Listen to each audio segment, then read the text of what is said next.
আসসালামু আলাইকুম রহমতুল্লাহ।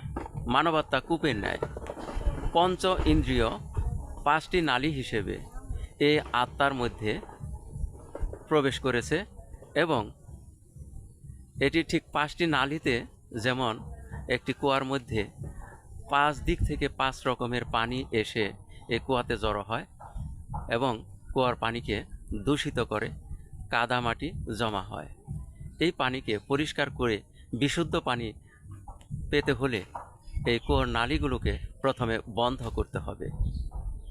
তারপর কুয়োর গভীরে আরও খনন করতে হবে, ভেতরের যত দূষিত পানি আছে সব বের করে ফেলে দিতে হবে।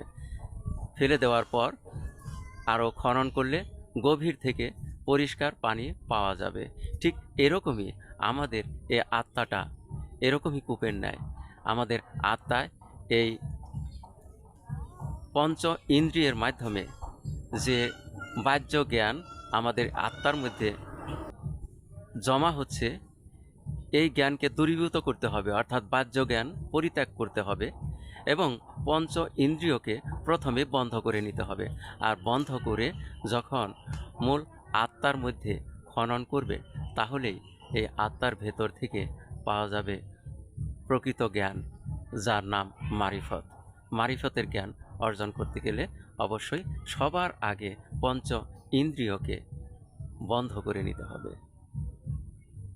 ধন্যবাদ।